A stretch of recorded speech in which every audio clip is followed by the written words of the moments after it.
दोस्तों स्वागत है आपका एक बार फिर एक नए वीडियो में। आज हम लोग एक्सप्लोर करने वाले हैं एमएस भैया का ट्रेडिंग सेटअप। एमएस भैया घूम घूम के हर जगह वीडियो बना रहे थे, पर आज हम लोग उनके यहाँ सरप्राइज दिए हैं और आज उनके सेटअप का पूरा वीडियो हम लोग दिखाएंगे आपको और उनसे पूछेंगे कि इसको कैसे यूज करते हैं, इतने बड़े सेटअप को कैसे यूज करते हैं। और ध्यान से इस वीडियो को आप लोग देखिएगा। तो अब उनको हम लोग बुलाते हैं और सारी चीजें एक एक करके समझते हैं। अमित भैया आपका बिल्कुल स्वागत है हमारे सेटअप, सॉरी मेरे सेटअप में नहीं, इनके सेटअप में। ठीक है, हम लोग का स्वागत है। हाँ, बस आपका स्वागत है। चलिए, तो आप ये बात बताइए, आपको पता था कि हम लोग आने वाले हैं आज आपके सेटअप पे? आज तो हम साफ सफाई में लगे हुए थे, तब तक ये लोग पधार गए हैं। सरप्राइज एकदम पूरा भरपूर सरप्राइज। आप हर जगह जाते हैं, शूट करते हैं, सेटअप सबका दिखाते हैं। मैं कहा आज क्यों नहीं एमएस भैया का सेटअप एक्सप्लोर किया जाए, क्योंकि ये जो है ना, ये किसी को अपना सेटअप नहीं दिखाया है आज तक। मुझे लगता है किसी को नहीं दिखाया। ये पहला वीडियो होगा मेरे चैनल पे। हाँ, सेटअप के बारे में चलिए डिटेल आई। तो अब हम लोग डिस्कस करेंगे ये आपका जो सेटअप है, इसमें क्या क्या चीजें आप यूज करे हैं, ठीक है, क्या क्या चीजें आप इसमें करते हैं, कौन से स्क्रीन पे क्या करते हैं, सारी चीजें बताइएगा एक एक करके। तो आज मेनली कंटेंट क्रिएशन को साइड में रखते हैं और जो हमारी इन्वेस्टिंग और ट्रेडिंग की जर्नी है, शेयर मार्केट में जो चीज़ें हम लोग कर रहे हैं या फिर जो भी चीज़ें हम करते हैं उससे रिलेटेड खाली आज डिस्कस करते हैं। और कंटेंट क्रिएशन का तो बात अलग पार्ट रखते हैं, अगर कभी मौका मिला तो भी हम लोग डिस्कस करेंगे। उसके लिए अलग डेडिकेटेड वीडियो जब कर सकते हैं हम लोग, कर सकते हैं। बट अभी आपने जैसे बताया 2 मॉनिटर हम लोग यहाँ यूज़ करते हैं। तो आपकी भी जब हम लोगों ने वीडियो शूट की थी आपके वहाँ, तो वहाँ भी हम लोगों ने कई बार कहा है, हमने कई सारी शॉर्ट्स भी डाली हैं जहाँ हम लोगों ने कहा है कि मल्टीपल मॉनिटर्स होना ही बेनिफिशियल होता है एक ट्रेडर या फिर इन्वेस्टर के लिए, चाहे आप ट्रेडिंग करें या इन्वेस्टिंग करें। तो दोनों पॉइंट ऑफ व्यू से अगर देखा जाए तो यहाँ पर हमारे पास 2 मॉनिटर रहता है परमानेंट यहाँ पे, और ये दोनों हमारे विंडोज़ पीसी से कनेक्टेड है, मैक पीसी नहीं है। बट हम लोग, हमारे पास मैक यूज़र भी हैं हम, क्योंकि हम लोग मैकबुक प्रो भी यूज़ करते हैं अपने पोर्टेबिलिटी के लिए, ऑर्डर पंचिंग के लिए।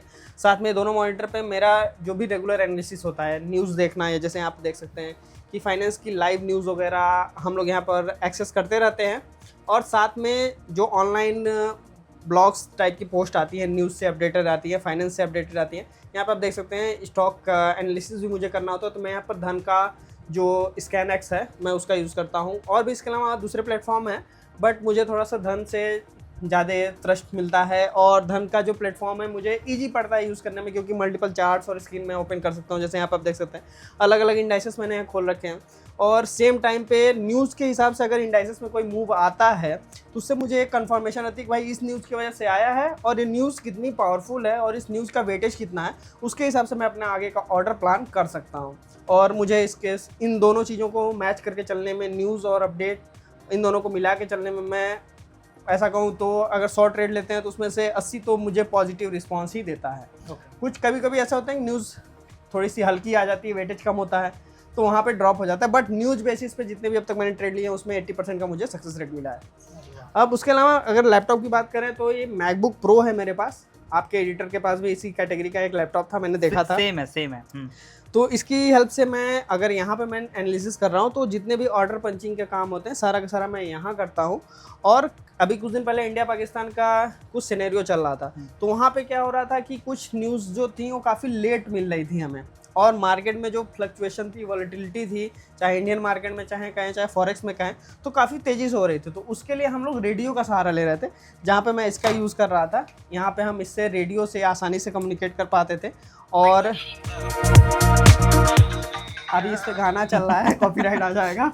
बट यहाँ पे हम लोग रेडियो से लाइव, मतलब हमें तुरंत रेडियो पे जो भी घटनाएं घट रही थी वो रेडियो पे पहले बता दी जा रही थी, एज़ कम्पेयर टू जो ऑनलाइन न्यूज़ चैनल्स हैं या फिर जो पोस्ट लिखने वाले चैनल्स हैं, उनके कंपेयर में हमें रेडियो पे जल्दी इन्फॉर्मेशन मिल जा रही थी। तो इसकी हेल्प से मुझे उस समय भी काफ़ी अच्छा प्रॉफिट हुआ था इसको यूज़ करने के बाद से। रही बात, आपने देखा कि कंटेंट क्रिएशन की वजह से हमारे पास कुछ सेटअप में एक्स्ट्रा चीज़ें भी हैं, बट इसकी ज़रूरत हमें जनरली कंटेंट क्रिएशन में ही पड़ती है। ट्रेडिंग में हमारा बस यही है जो हम इसे यूज़ करते हैं। एक्स्ट्रा फ़ोन भी हम लोगों ने रखा हुआ है कि कोई एडिशनल कॉल वगैरह आती है तो उस पर हमारा डाइवर्ट हो जाती है, क्योंकि उस समय जो हमारा मेन फ़ोन है वो साइलेंट मोड में होता है या फिर कॉल डाइवर्जन मोड में हम उसे डाल देते हैं। अगर मुझे ऑर्डर, मेरे लैपटॉप में कोई दिक्कत हो रही है, नेटवर्क इशू आ रहा है, मेरा वाईफाई नहीं चल रहा है, तो उस केस में मेरे फ़ोन से दूसरे फ़ोन से वो काम मैं कर लेता हूँ। ठीक है। और ये बताइए कि कई बार मतलब कई लोग ऐसे सवाल मेरे से पूछे हैं, हो सकता है आपसे भी पूछे हो, कि सेम पीसी से अगर हम लोग 2 मॉनिटर कनेक्ट करते हैं तो एक में डेटा लेट जाता है और एक में पहले आता है। हाँ, ऐसा कुछ है क्या? मतलब? हाँ, ऐसा होता है। जैसे कई बार हम लोगों ने ट्रेडिंग सेटअप की बात की है, कई सारे वीडियो में हम लोगों ने बात भी की है कि हम लोग ट्रेडिंग सेटअप कैसे बनाएं, मल्टीपल मॉनिटर कैसे कनेक्ट करें। तो वहाँ पे लोगों का कई बार कमेंट आया है कि भाई उन्होंने 2 मॉनिटर तो लगा लिया, कनेक्शन भी कर लिए, बट कई बार क्या होता है कि एक मॉनिटर में डाटा आ रहा है, दूसरे में ग्लिच हो रहा है, माउस एक पे काम कर रहा है, दूसरे पे नहीं कर रहा है। ऐसी दिक्कतें होती हैं क्योंकि लोग क्या करते हैं, मदरबोर्ड तो अच्छी क्वालिटी के ले लिया, ग्राफिक कार्ड भी ले लिया, लेकिन ग्राफिक कार्ड में वो सिंगल डिस्प्ले पोर्ट लेते हैं। मतलब ग्राफिक कार्ड है, उसमें एक ही डिस्प्ले पोर्ट लगाने की जगह है, 2 या 3 लगाने की जगह नहीं है। तो क्या करते हैं, एक डिस्प्ले ग्राफिक कार्ड पे लगाते हैं, एक मदरबोर्ड पे लगाते हैं। जहाँ पे हो जाती है दिक्कत, स्विचिंग में सॉफ्टवेयर ग्लिच कर देता है और एक दिक्कत आती है। अगर ऐसी दिक्कत आपके साथ आ रही है तो आप ऐसे ग्राफिक कार्ड को सेलेक्ट करें, 2, 3, 4 पोर्ट हो डिस्प्ले कनेक्ट करने के लिए। इसमें अलग अलग ऑप्शन हो सकते हैं, चाहे HDMI हो, VGA हो। अब तो खैर टाइप C का जमाना आ गया है और काफ़ी पॉपुलर भी रह रहा है, और उसमें 4K 8K तक आप वीडियोस को ले सकते हैं। तो ये सब दिक्कत से बचना है तो आप सिंगल ग्राफिक कार्ड पे स्विच कर सकते हैं। तो अभी ये जो 2 मॉनिटर आप कनेक्ट किए हैं, ये दोनों ग्राफिक कार्ड पे कनेक्ट है या फिर मदरबोर्ड से कनेक्ट जी, है? ये दोनों के दोनों ग्राफिक कार्ड पे कनेक्ट है हमारे मॉनिटर। और अभी हम इसमें एक मॉनिटर एडिशनली और कनेक्ट कर सकते हैं, क्योंकि मेरे ग्राफिक कार्ड में 3 पोर्ट्स की जगह है इस समय। और अगर मैं फ्यूचर में चाहता हूँ कि मुझे 10 मॉनिटर लगाने हैं, तो बस मुझे ग्राफिक कार्ड की संख्या बढ़ानी है। ऐसा नहीं मुझे इस ग्राफिक कार्ड को हटा के दूसरा ग्राफिक कार्ड लगाना है, नहीं, मुझे बस एक और additional extra graphic card add करना है, उसमें भी 3 पोर्ट होगा, तो मैं अब 6 मॉनिटर कनेक्ट कर पाऊंगा। तो ये सिर्फ और सिर्फ सुविधा सिर्फ पीसी पे मिलता है कि लैपटॉप में भी ऐसा हो जाएगा? लैपटॉप में भी ये सुविधाएं मिलती हैं। जैसे कि अगर आप विंडोज़ लैपटॉप की बात करें तो उसमें थोड़ी सुविधाएं कम हो जाती हैं, लेकिन अगर मैक यूज़र हैं तो आप लोगों को हम लोगों ने कई वीडियो में दिखाया था, ऐसी एक डिवाइस दिखाई थी।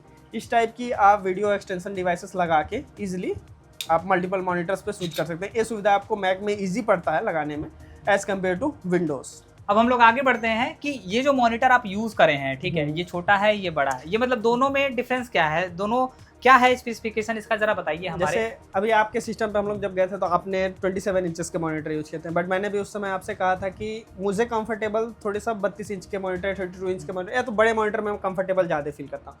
तो स्टार्टिंग में मैंने 27 इंच का मॉनिटर तो ले लिया, लेकिन इसके साथ मेरे पास एक और 27 इंच का मॉनिटर था, बट मुझे उसे घर पे कहीं और किसी और सेटअप में यूज़ करना पड़ा, इस वजह से उससे मैंने हटाया। लेकिन फिर मुझे उसके बाद से एक और मॉनिटर की नीड पड़ी, तो मैंने उस टाइम 32 इंचेस का मॉनिटर परचेस किया, और यहाँ पे मुझे 32 इंचेस से काफ़ी अच्छा रिस्पॉन्स मिला। और इस मॉनिटर को मेनली पहले मैं गेमिंग के लिए यूज़ करता था, क्योंकि इसकी फ्रिक्वेंसी रेट काफ़ी हाई है, 165 हर्ट्ज़ का है इसका, और ये मुझे लगता है 120 हर्ट्ज़ का है। ओके। और ये 32 इंचेस का है और ये 27 इंचेस का। अभी फिलहाल दोनों कंबाइन करके चला रहे हैं हम लोग, लेकिन आने वाले टाइम में हम लोग इसे भी हटा के एक और 32 इंचेस के मॉनिटर को यहाँ ऐड करेंगे, और दोनों हमारा 32 इंचेस का सेटअप रेडी हो जाएगा। और अगर यूज़र चाहते हैं तो अब देखिए, आपने इससे पहले सैमसंग का मॉनिटर देखा था भैया के सेटअप पे, बट यहाँ पे हम लोग जेब्रॉनिक्स का मॉनिटर यूज करते हैं। तो एक चीज़ बताइए मुझे, ये IPS डिस्प्ले है या फिर HD डिस्प्ले है? ये IPS में ही आता है, ठीक है, बट यहाँ पे हम लोग इसको यूटिलाइज करते हैं ऐसे कि इसकी हमने फ्रिक्वेंसी रेट ज़्यादा रखी है।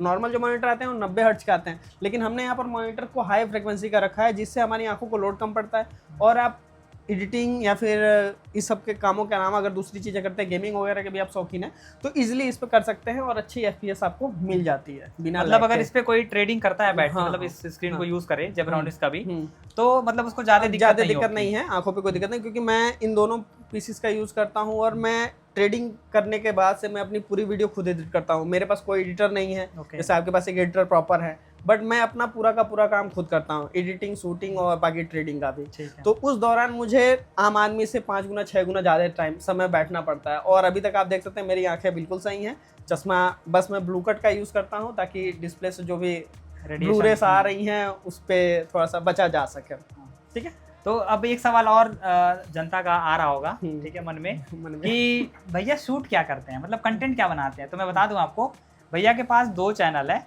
आई थिंक 2 है, मतलब है तो ज्यादा, मेनली मैं जो जानता हूँ 2 चैनल मैं जानता हूँ, जिसमें एक है MS एक्सपेरिमेंट, जिसपे काफी अच्छा रीच है, और उसका प्ले बटन भी यहाँ पे आप दिखा सकते हैं, ये प्ले बटन भी आप देख सकते हैं कि MS एक्सपेरिमेंट जो 1 लाख सब्सक्राइबर पूरे हुए थे तभी आप मिले थे आपको, आई थिंक। जी। तो इनके पास चैनल तो कई हैं, बट मेनली मैं ये जानता हूँ, और एक और जानता हूँ सरकारी ट्रेडर के नाम से, जो कि अभी वो उस पे वीडियोस आने चालू हो गए हैं, और काफी सारे सेटअप्स भी आ चुके हैं उस पे वीडियो। जी। ठीक है, तो मतलब एक बात बताइए, ये सब कैसे आप करते हैं? इतनी सारी चीजें आप एक साथ मैनेज करना और साथ में ट्रेड करना, कैसे आप मैनेज करते हैं इसको? जब करने के लिए कोई और काम नहीं रहता गाइस तो YouTube पे हम लोग आ गए हैं और YouTube पे अच्छा कर रहे हैं हम लोग। सही है। और ट्रेडिंग ये बताइए कि बिगिनर को ट्रेडिंग करना चाहिए 2 मॉनिटर लगा के या फिर 3 मॉनिटर लगा के, या फिर कुछ ऐसा राय उनको दीजिए कुछ अच्छा कि उनको भी थोड़ा सा लगे कि हाँ मतलब आ सकते हैं। अगर आपने बिगिनर की बात की तो मैं बिगिनर को तो ये सजेस्ट करूंगा कि उनको ट्रेडिंग नहीं करनी चाहिए। उनको अगर मार्केट में आना है तो पहले इन्वेस्टिंग पॉइंट ऑफ व्यू से आए, स्टॉक एनालिसिस करें, स्टॉक में खरीदें, स्टॉक में पैसे डालें। स्टॉक से अगर वो पैसे कमा ले रहे हैं, साल भर अगर वो स्टॉक से बेनिफिशियल रह रहे हैं, प्रॉफिटेबल रह रहे हैं, ठीक है, तो उसके बाद से वो कुछ पैसे, ठीक है, मतलब वो अपनी इन्वेस्टमेंट की जर्नी को कंटिन्यू रखते हुए थोड़ा थोड़ा ट्रेडिंग में एंट्री लें। क्योंकि ट्रेडिंग एक समझ लीजिए कि रिस्क और रिवॉर्ड का उसमें रेशियो तो बहुत हाई है। दूर से देखने में लगता है कि भैया उन्होंने 100 रुपये लगा के 1000 रुपये बना लिए, 1 लाख रुपए लगा के 1 करोड़ रुपए बना लिए। बट अगर आप 1 लाख रुपए लगाते हो तो 1 लाख रुपए 100 रुपए भी हो सकते हैं। तो इस पॉइंट ऑफ व्यू को देखते हुए अगर आप पूरा पैसा, आप बिगिनर हैं और लेके आप ट्रेडिंग में आ जा रहे हैं, तो वहाँ पे आपका मैक्सिमम चांस है कि आप वो पैसा डुबा देंगे। इसीलिए आप इन्वेस्टिंग से शुरू करिए। जब आप इन्वेस्टिंग में आप अच्छा खासा कर ले रहे हैं, उसके बाद से आप ट्रेडिंग में थोड़ा थोड़ा शुरू करिए।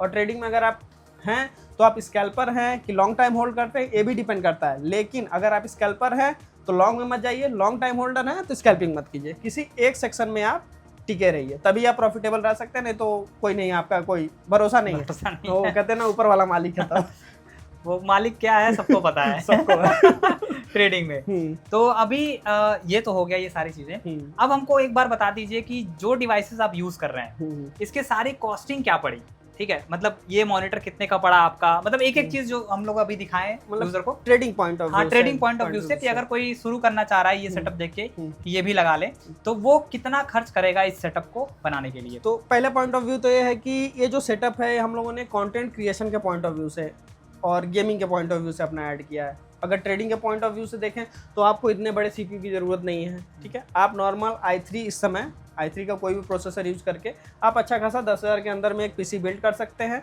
10,000 के आपके मॉनिटर पड़ जाएंगे, तो 30,000 में आपका बेसिक सेटअप रेडी हो जाएगा। बट अगर मेरे सेटअप की बात करें तो ये 12,000 के आसपास का मेरा ये मॉनिटर पड़ा था, लगभग 13,000 के आसपास का ये मॉनिटर पड़ा। ये मॉनिटर मुझे महंगा इसलिए पड़ा था क्योंकि इसकी FPS हाई है, गेमिंग के पॉइंट ऑफ व्यू से है, इसलिए इसका FPS ज़्यादा होने की वजह से। उसके अलावा मैंने CPU आपको बताया कि 6 से 7 साल पहले मैंने बिल्ड किया था। उस समय मुझे सिर्फ CPU खुद बिल्ड करने में 1 लाख रुपए प्लस में लगा था। और मैं आपको बता दूं कि मेरा ये जो CPU बिल्डिंग का प्रोसेस है ये मैंने होलसेल रेट पे लिया था, क्योंकि अपने एक बिजनेस भी साइड में चलता है। IT फील्ड का अपना बिजनेस है जहाँ से हम लोग IT की चीज़ों में डील करते हैं। तो वहाँ पे होलसेल में चीज़ें डील करने के बाद ही मुझे 1 लाख रुपए का मेरा CPU पड़ा था, जो कि उस समय i5 का 12 जनरेशन के सीरीज का प्रोसेसर था, जो डेडिकेटेड एडिटिंग के लिए उस समय आया करता था। अभी तो मान लीजिए राइजन वगैरह के और हैवी प्रोसेसर आ गया, लेकिन उस समय यही सबसे पावरफुल प्रोसेसर था जो कि एडिटिंग में यूज होता था। साथ में मैंने इसमें ग्राफिक कार्ड 4 GB का डाल रखा है, 32 GB की रैम है। और अगर मैं स्टोरेज की बात करूं तो स्टोरेज काफ़ी ज़्यादा हम लोगों ने यूज कर लिया। एक मान के चले पूरा सर्वर का सिस्टम हमारे पास है। तो सिस्टम में CPU में हम लोगों ने यहाँ पे अंदर 1 TB की SSD हार्ड डिस्क लगा रखी है और 500 GB की SSD भी लगा रखी है। और आपको यहाँ 4-5 हार्ड डिस्क दिख रही हो, ये सारी 1-1 TB की हार्ड डिस्क हैं। एज ए कंटेंट क्रिएशन करने के लिए हम लोग को एक्सटर्नल स्टोरेज की काफ़ी ज़्यादा ज़रूरत पड़ती है अपने डाटा को रखने के लिए। अभी हमारे पास कोई सर्वर नहीं है, इस वजह से हम लोग इस तरह के एक्सटर्नल हार्ड डिस्क में यूज़ करते हैं अपना डाटा स्टोर करने के लिए, डाटा को लेने, मतलब जो भी अपना सेव करने के लिए, या फिर अपना जो भी कंटेंट क्रिएशन का काम है उसके लिए। उसके अलावा एक्सटर्नल तौर पे हम लोगों ने यहाँ पर एक और 1 TB का हार्ड डिस्क रखी है, पोर्टेबल हम लोगों ने रखा है, किसे हम लेके आ और जा सकें। कहीं अगर किसी भी प्लेटफॉर्म पे गए, जैसे एग्जांपल के लिए मैंने आपके सेटअप पे हम लोग गए, वहाँ से हमें कुछ डाटा लाना है तो उस हार्ड डिस्क में हम इसका यूज़ कर लेते हैं। उसके अलावा एडिटिंग पॉइंट ऑफ व्यू से जो हमारा कंटेंट क्रिएशन का पॉइंट है, वहाँ पर हम लोग यहाँ पर 2 SSD यूज़ करते हैं। एक हमारी SSD परमानेंट इस PC से कनेक्ट रहती है और इसमें ये SSD हमारी पोर्टेबल रहती है हमारे लैपटॉप के साथ कनेक्ट करने के लिए। इट मीन्स अगर हम लोग कहीं बाहर जा रहे हैं तो इस लैपटॉप के साथ हम उस SSD को कनेक्ट कर सकते हैं। तो ये SSD एक मुझे पड़ी थी लगभग 8,000 रुपये की, और ये दूसरी भी अप्रॉक्स उसी के आसपास मान लेते हैं। और लैपटॉप आपको पता ही है, आपके एडिटर यूज़ करते हैं तो मोर देन 2 लाख का ये लैपटॉप है। और बाकी कीबोर्ड और माउस तो नॉर्मल है। मेरा वायरलेस इसका सेट का जो माउस था वो बाय मिस्टेक ख़राब हो गया किसी रीज़न से, तो अभी हम लोग कुछ जुगाड़ कर रहे हैं। आपको पता है हम लोग IT का काम करते हैं, तो ये IT वाला जुगाड़ है। नहीं, अच्छा है, काफ़ी अच्छा लग रहा है। ये काफ़ी छोटा भी है, आप देख सकते हो, अगर फ्री का है ना, इसलिए। सही है, सही है। सारी चीजें यूज कर लेनी सारी चाहिए चीजें अगर use आपके कर पास लेनी पड़ी चाहिए। हुई हैं तो। और ये वॉकी टॉकी की बात करें तो ये हैम रेडियो ऑपरेटर वाली वॉकी टॉकी है, जिसका यूज हम लोग फिलहाल एफएम के लिए यूज कर रहे हैं।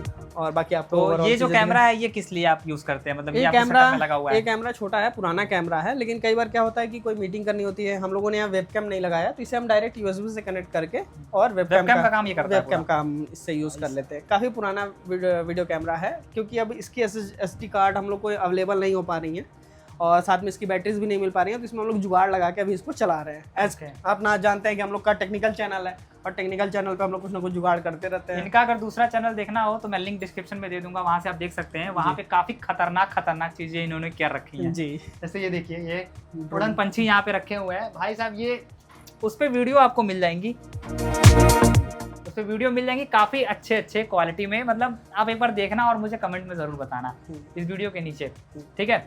चलिए, तो काफी अच्छा लगा आपसे बात करके एमएस भैया, काफी बड़ा सेटअप है आपका और काफी मतलब कंटेंट क्रिएशन के पॉइंट ऑफ व्यू से देखें तो काफी सारी चीजें हैं एक्सप्लोर जी, करने जी, के जी। लिए, जो कि एक वीडियो में आना मुझे लगता है कि मुश्किल इम्पॉसिबल है। क्योंकि काफी बड़ा एरिया है, यहाँ से वहाँ तक का एरिया है। और अभी तो ये हमारा सिर्फ एडिटिंग डेस्क है, अगर देखा जाए content creation point of view से।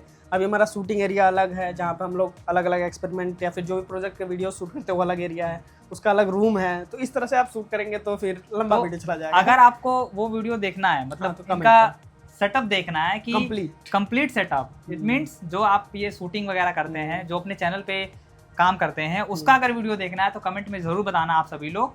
और बहुत बहुत अच्छा लगा कि आपके सेटअप पे हम लोग आए। आप सडनली आए उसके लिए भाई धन्यवाद। बहुत इनको वो करना पड़ा है।